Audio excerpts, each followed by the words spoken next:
প্রথমেতে আল্লাহর নামটি মুখে নিলাম ভাই, নবীজি রওজা পাকে সালাম জানাই, তারপরেতে ভক্তি সালাম পিতা মাতার পায়, আমি শিল্পী রানা বাপি সবাতে জানাই।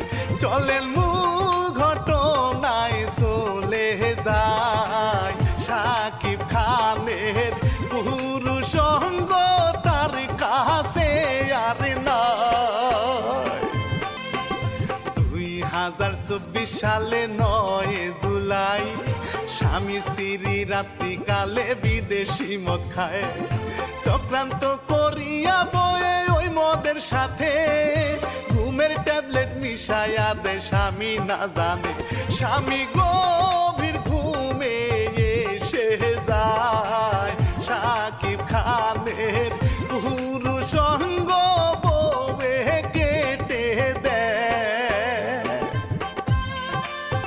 পুরুষ সঙ্গ বউয়ের হাতে ফেসবুকেতে দেয়, রক্তের ঢলে ছুটছে স্বামীর বউয়ে বুঝতে পায়। 999 ফোন দিয়ে বউয়ে বলে, পুরুষ সঙ্গ কেটে রাখছি হাতের তলে, প্রচুর রক্ত খনন হইতাছে, তাড়াতাড়ি ডাক্তার দেখান সে যেন বাঁচে। পুলিশ আসার আগে সাকিব সজাগ হয়ে যা, পুরুষ সঙ্গ বউয়ের হাতে দেখিতে যে পা, রক্ত দেখে সাকিব তখন বেহুশ হয়ে যায়, কেঁদে কেঁদে বলে সাকিব বাঁচতে দে আমায়, শিখায় আমি যে গরিব ছেলে, আমার জীবন নষ্ট কইরা দিলি যে ফেলে।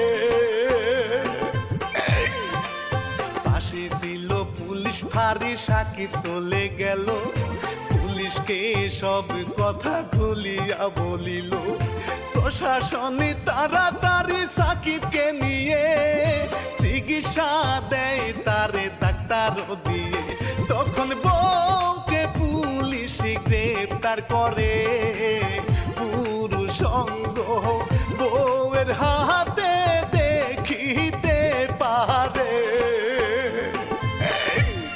বউয়ের নামটি শিখা খানি, পিতা জুম্মন খান, নারায়ণগঞ্জ কলাগাছি ওই জায়গার সন্তান, শিখার অনেক টাকা পয়সা বাড়ি কয়েকটা, স্বামী তাহার অনেক আছে দলিলে 3টা, শিখা দেহ ব্যবসা করিছে, বিচারেতে এইসব কথা বলিয়া দিছে।